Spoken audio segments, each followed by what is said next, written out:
A king of self-command starts here, at the gate, with one simple question. Why am I letting this inside?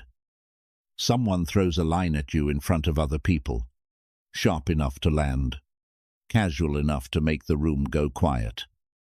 You feel it instantly. The chest tightens. The jaw locks. Part of you wants to fire back and win the moment. Another part wants to stay silent and replay it for the next 6 hours in the car, in the shower, in bed. That awkward split is familiar to almost everyone, and it is expensive. The mistake is not the insult itself. The mistake is giving another person temporary control of your inner weather. That is the shift this section asks for, because there is a third option. You can stay awake, steady, and in command, without collapsing into passivity or lunging into ego. What follows is a clean path through 7 Stoic principles for doing exactly that. Not how to look unbothered. How to become harder to disturb. You will learn how to stop granting insults permission, how to strip away their emotional charge, and how to answer contempt without turning into it. When the hit lands, do not ask how to shut them down. Ask why you are opening the gate. The gate matters because the real injury is rarely the sound itself. It is the speed with which your identity lunges forward to defend an image of itself. And that is where most people lose command. A wounded mindset says they made me feel small. A sovereign mindset says they revealed something about themselves. And I still control what gets admitted into my mind.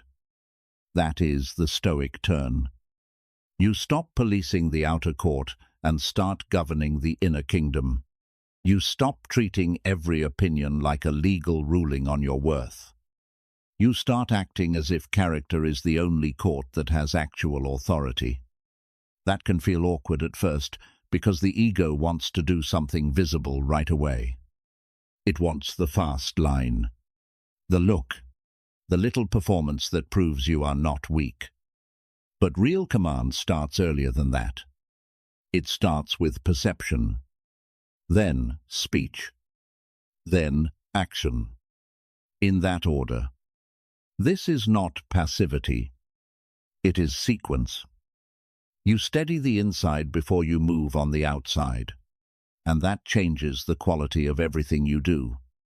Even a firm boundary stops feeling reactive and starts feeling clean. A sovereign king does not need every battle. He needs a fortified center.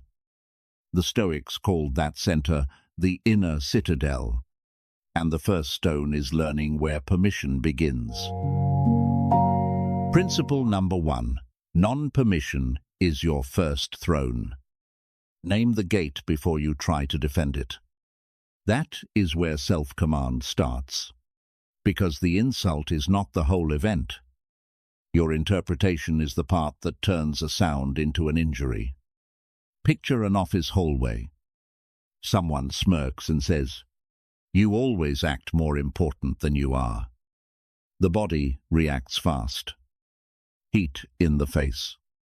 A little stiffness in the shoulders. The mind wants to rush into court with a whole case file. How dare he? In front of everyone. But the stronger move is quieter and far more useful. He spoke. I have not agreed to be harmed. That pause is not weakness. It is jurisdiction. Disrespect has no automatic clearance into your inner world. It only becomes powerful when you sign for delivery and start telling yourself a story about what it means. The words happened outside you. The judgment happens inside you. If you blur those two, you will feel invaded all day. If you separate them, you get your footing back almost immediately. A clean rule helps here. Their words are an event. My interpretation is the gate. That sounds simple, and in real life it can feel annoyingly hard for the first few seconds. Still, it gives you something solid to do. After any tense exchange, ask one question. Did I feel injured before I judged it? Or after? If the pain surged when the story began, you found the gate. The next move is to strip the drama out of the event itself. Principle number 2, describe the event without the myth. Remove the adjectives and the scene gets smaller fast. That is the advantage here, because most insults grow in the mind long after the other person has finished talking. Picture a family dinner. Plates, small talk, that slightly tense silence between comments. Then an uncle leans back and says, "Still doing that little project of yours?" The first reaction is rarely clean. The mind starts writing a full legal drama in half a second. He is humiliating me. Nobody here respects me. They all think I failed. But the useful move is colder and simpler. A man made a dismissive comment. That is what happened. This matters because the nervous system responds not only to events, but to the meaning you pile onto them. Say he attacked my worth and the body braces for war. Say he made a rude remark and the charge drops a notch. That sounds almost too simple. And it can feel awkward at first because drama feels more honest than precision. It is not more honest. It is just louder. A clean line helps interrupt the spiral. A person said words in a disrespectful tone. I do not need to add a tragedy soundtrack. Then test it on paper. In one column, write what literally happened. In the next, write everything you added. If the second column is longer, you are arguing with your own narration more than the insult. Once the story loses fuel, you can start expecting rough weather. Principle number 3, post the morning guard. Expect rough weather before the day starts and the hits land differently. That sounds almost too simple, but surprise adds a second layer of pain most people never account for. You wake up already carrying yesterday in your shoulders. By noon, a client talks down to you on a call. A stranger cuts you off and throws you a look. And someone online leaves the exact comment designed to pull you into a stupid fight. The unprepared mind says, "Why is this happening again?" The guarded mind says, "Of course." This is a human day. That shift matters because much of what feels unbearable is not the event alone. It is the feeling that reality violated some quiet expectation of fairness. Morning preparation removes that shock premium. When you expect ego, impatience, arrogance, and bad judgment to appear, you stop acting like the day betrayed you. You start treating it like weather. Not personal, just part of the terrain. A useful line for the morning is this: "Today I will meet ego, pettiness, and disrespect, and none of it can force me out of character." It is not a motivational slogan. It is mental positioning. And yes, it can feel a little stiff at first until it becomes part of your rhythm. At the end of the day, score one question from 1 to 5. How surprised was I by human weakness today? Lower surprise usually means stronger stability. Preparation helps, but once the impact lands, you still need to hold your shot.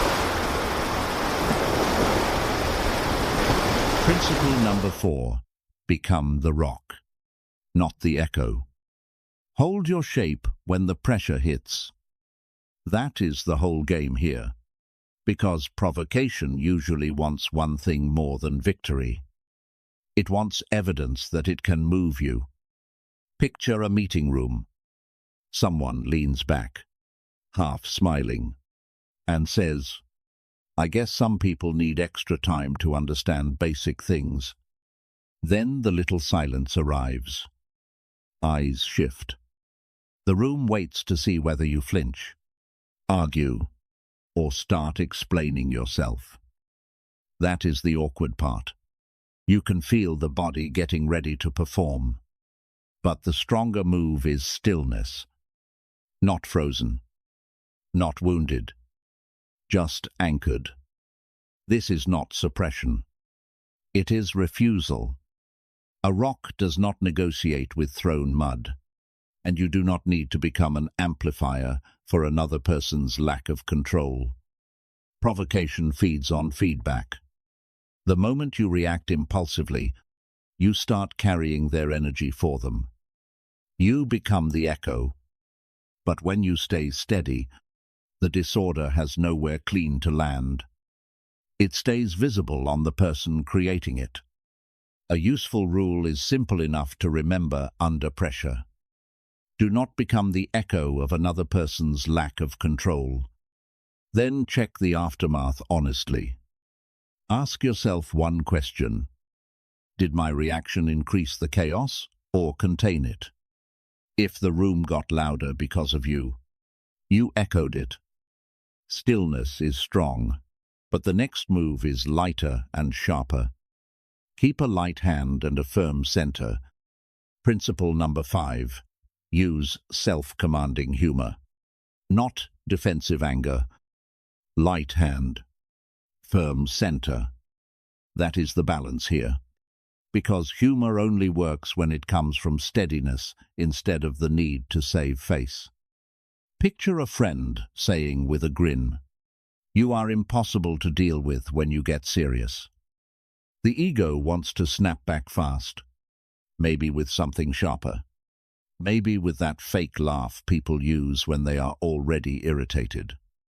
You can feel how awkward that moment is because everyone hears the joke and everyone also hears the test inside it. A steadier answer sounds different. "You are not wrong, but that is not even my most impressive flaw." The room relaxes. The tension drops. The comment loses its teeth. That works because grounded humor says something important without announcing it. I am not so fragile that your opinion can collapse me. Instead of guarding an image, you show that you are not enslaved to one. That changes the whole frame. A secure person does not need to look flawless to stay composed. The rule is simple. Use humor to lower heat, not to beg for approval. Then test it honestly afterward. Did my humor lower tension without lowering my dignity? If it made you look hungry for acceptance, it was defense. If it kept you light and steady, it was command. But there is an even stronger form of composure than wit. Win, by contrast. Principle number 6. The royal revenge is refusal to descend. Win, by contrast. That is the move here. Because the moment you try to beat a disrespectful person at their own style, you are already standing on their ground. Picture a nasty message lighting up your screen. Sharp tone. Cheap shot. Just enough venom to bait you into typing the reply that has been sitting in your chest for 10 seconds. You can almost feel the satisfaction of it.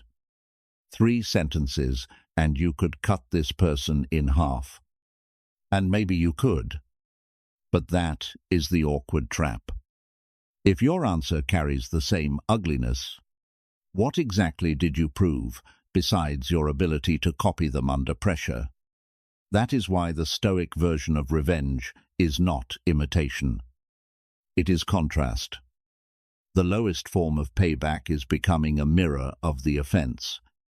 The stronger form is staying so clean in your response that the difference in character becomes obvious. That does not mean softness. You can set a boundary. You can create distance. You can impose consequences. You just do it without borrowing their emotional style. A useful line is this: my response must protect me without making me resemble the problem. Then use the mirror test afterward. If someone replayed the exchange with the names removed, would they know who had more self-command? If not, you descended. And once you stop trying to beat them, you can discern. Then release. Principle number 7. See blindness, not superiority. Discern. Then release. That is the final turn. Because once you stop trying to punish every disrespectful person, you can start seeing what their behavior actually reveals. Picture a family table where one person keeps taking cheap shots at everyone. Not just you. Everyone. A comment about how someone looks. A little jab about another person's job. A sarcastic laugh at the wrong moment. At first, it feels personal, because contempt always lands that way. But after a minute, the pattern becomes obvious. This is not precision. This is habitat. Hostility is the room this person lives in. That changes the emotional math. Compassion here does not mean approval. It means clear sight. People who habitually disrespect others are usually running on bad judgments, weak self-command, and distorted values. That does not excuse the behavior, but it does explain why anger starts to lose its appeal. You stop treating a confused person like a trustworthy judge of your worth. This is where the sovereign identity fully forms. Not victim.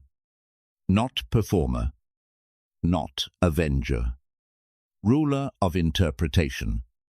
A useful line here is simple. I do not need to hate the blind to avoid following them. Then check the aftermath honestly. Did I leave with resentment or with discernment? If resentment stayed, they are still living in your mind. If discernment stayed, you learned the lesson and walked away. And that sets up one final correction. Calm is not passivity. Discern, then release. Because calm is often misunderstood at exactly this point. People hear Stoicism and assume it means standing there blank-faced while someone walks over you. It does not. Stoic calm means your nervous system stays online long enough for judgment to lead. You can be steady and still say that is not acceptable. You can be composed and still leave the room. End the call. Correct the behavior. Or cut off access. That difference matters, because one response leaks power and the other directs it. Apatheia is not numbness. It is freedom from being dragged around by destructive emotion. That can feel counterintuitive at first, especially if you learn to equate intensity with strength. But the aim is not to feel nothing. The aim is to stay usable under pressure. Discern, then release, because this usually becomes real in ordinary moments, not dramatic ones. Example. A meeting ends. Someone glances at your work and says, "That was more confusing than helpful." You nod, say nothing, and feel the heat climb into your face on the walk back. The awkward part is not the comment. It is the delayed shame and the urge to go back and prove something. What changed later was not their behavior. What changed was the throne I was sitting on inside my own mind. Discern, then release. But do not leave this as a nice idea. Put it on paper for 7 days and make it visible. Use a simple sovereign king log. Once a day, capture one moment of disrespect or irritation and score 5 things from 1 to 5. Did I withhold permission? Did I describe the event cleanly? Did I avoid performance? Did I protect dignity in my response? Did I let it go afterward? Then write one line at the bottom. What entered the gate today? And why? Keep the structure light so you will actually do it. Days 1 through 3 are just for noticing. Days 4 and 5 are for using one script in real time. Days 6 and 7 are for one clear boundary without anger. It may feel slightly mechanical at first. Good. The goal is not perfect silence. The goal is measurable sovereignty. Measurable sovereignty leads here. What used to feel like an attack on your identity can become a simple test of command. Who is ruling your mind right now?